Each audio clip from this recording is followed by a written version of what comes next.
Hello and welcome to the Luscious Living Podcast. I'm your host, Selin, holistic nutrition consultant and the founder of Luscious Living, where personal growth meets wellness.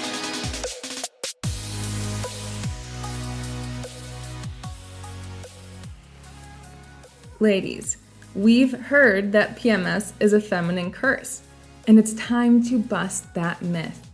Did you know that your period is actually a sacred and beautiful time for you? It doesn't feel like that when you have symptoms of cramps, bloating, nausea, headaches, and more. And I'm here to tell you it does not have to be that way. Did you know that you can use nutrition to ease those symptoms? Did you know that you have 4 different phases of your menstrual cycle? Yes, you can learn to optimize each of these phases and really understand your body and understand why you're more motivated in some times of the month and more excited to work out or more wanting to stay in, or you are just more intuitive in certain phases as well.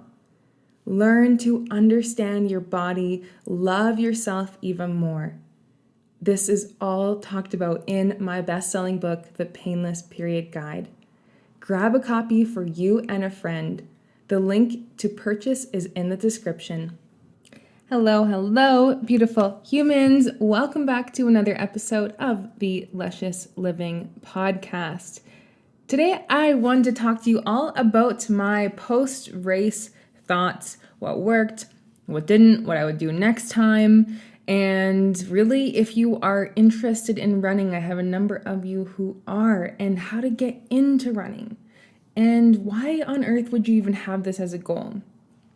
So if you haven't listened to the Why I Am Running an Ultra Marathon podcast episode, I recommend doing so after this or before and coming back. And what I want you to know is that I did not run the ultra marathon. So this is recording this on Wednesday, and on Sunday I ran the 21K at the Calgary Marathon, and this is in January, I believe it was, where I decided to run an ultra. And if you listen to the podcast episode after that, it was all about hormone imbalance and what had started to happen when I was training for this ultra. Knowing, by the way, it wasn't just the ultra, but I had a number of other items on my plate that was too much. The body was telling me it was all too much, because training for an ultra marathon is like a part-time job of its own. And then I was also putting on a conference, having clients full-time. I am doing other work for other startup companies and other projects I'm involved with. I was doing jiu-jitsu. My body had enough. I was running on adrenaline. And so I had to look honestly at myself and see what I had to prioritize. Because there were lots of times I looked at my calendar and my day and how I was feeling and how I was sleeping, and I said, something has to change. This is not sustainable. This is not okay. I did not feel okay. And so again, my body was showing me through. I was getting periods twice a month, as I had years ago, and why I wrote the Painless Period Guide. And so I knew, thankfully, exactly what was happening to my body, and cortisol was high, and I felt like I was just running on adrenaline the whole few months. And so I had an honest conversation with myself and let go of being the environmental director at the community association. I let go of the conference production there, and I let go of having to do the ultra in a few months. And so I put my ego aside, and I started to just, be okay with, hey, I'm still going to do this race. And I hadn't run a 21K yet at that point. And I said, you know what? That's happening. And right now, it doesn't have to happen right now. So I ran the 21K. Thank God I listened to my body, because my hormones and periods are regulated again. One beautiful period every single month and no more. And so it was really actually cool to this time around be able to understand what was going on with my body and what to do about it. And so if you listen to the past episode about hormone imbalance, you will learn exactly what I did. And if you are also going through any sort of spotting in between your periods or any changes with your period, I highly recommend listening to that episode. So I am thrilled to let you know that I ran my fastest 5, 10, and 21 at that race, and it was a very social experience. Usually running is very internal. I'm working through something, I'm emptying out my mind, I'm having some deep thoughts, and because the Calgary Marathon did such an incredible experience for everyone. There was such great energy. There was the aid station volunteers were incredible. In Chinatown, they had these dragons. In Kensington, here in Calgary, they had cheerleaders and there was drums, and it was just, very well organized, great energy. They had some snacks during the race. They had some electrolytes as well as water, and then it's a great swag bag with beef jerky and some cookies and chips. And, everything was so well organized, and really, really, really big kudos to the Calgary Marathon for their 58th year. I highly recommend it.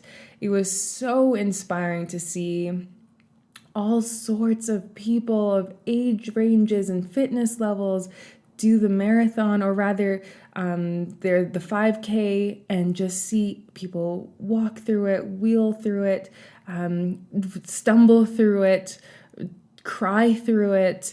It was truly, truly incredible. And I just want you to know, if you're listening to this and you have a goal to be more fit and run a race, start small and start somewhere, commit. Having the race on my calendar definitely moved me forward when I did not want to go out for a run. That is for sure.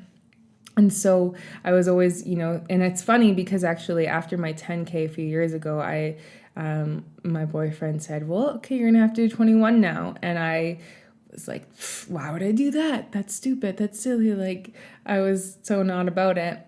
And then, And then after I had signed up for the 21K with a friend, and then I was dreading it. I hated it.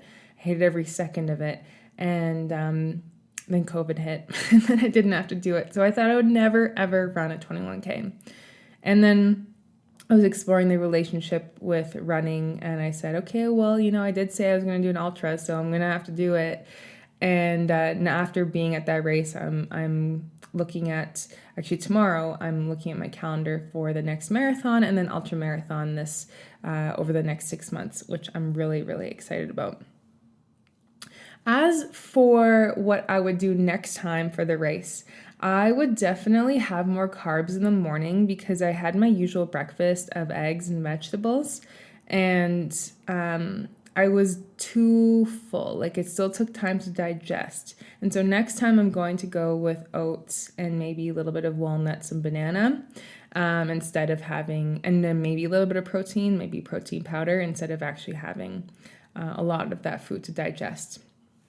And I had gotten up at 4:45 in the morning, had my coffee, went for a walk to be able to, evacuate. Didn't want to be running full, if you know what I mean. And so that's definitely something as well. And then I would also book an infrared sauna for recovery, as well as the compression therapy right away, because I looked and it was full, and so I didn't plan properly for that. And we also did compression therapy the week before, but now knowing, especially doing a marathon and an ultra coming up, I will be more diligent with my recovery and having that planned out, their infrared right away, having maybe even a little bit of less work lined up for that following Monday, because the body does get pretty darn tired. Although I did recover pretty quickly. I just went for a run before this episode. So, that's what I really wanted to share about my race. Pretty excited to see what's coming up. And again, really why I run is just to make the other areas of my life feel easier when on purpose I like to call it voluntarily suffering, or aka running. When it's cold, it's rainy, I'm tired. pretty much every other day other than the first day of my period, I just find running so beneficial. I actually went for a run the first day of my period just last week, and no, it made it worse. So I learned from that. Everything is always learning. So speaking of running and learning, the last thing I want to talk about is for those of you listening who want to get into running. I mean, my journey is super slow with this, okay? I mean, my boyfriend, for example, this is his first race, and he did a 50K. It's not usual. For me, I started off, I was not fit growing up, I hated exercise, hated sports, I hated any sort of sweating and moving my body, to be very honest with you. And so years ago, I started just going for walks. And then those walks turned into, years later, obstacle course races. And they were 5 or 10K. And then, because of COVID, quite frankly, I started running outside again. And thank God, right? It's a huge gem in those times. And then same within the winter, I just kept it up, even if it was minus 30. And it really built a lot of confidence for myself, to be honest with you, especially again, like I look outside, I'm like, I don't want to go out there. So start small. And start slow, right? So this means if like you might have a goal, and I recommend downloading Strava, have a 1 kilometer run walk. That's it. Run and walk. You don't have to go to 5K right away or 2.5 right away, right? Start with 1K, and go really, really slow. Go slower than you want to. That's really how you build up endurance, is going slow. Okay, so that's going to make a big difference. And then you just keep doing incremental steps. I do recommend building up your run to 3 to 4 times a week, because I just find anything less than that is so hard. Same with the gym. Like, I just feel like the momentum is so easy when you're active more rather than less. And so, 3 to 4 times a week, let's say maybe you start with 3 and you run/walk for 1 kilometer, and that's it. And then maybe 3 weeks later, 2 weeks later, you start to increase that. But know that it's going to be uncomfortable.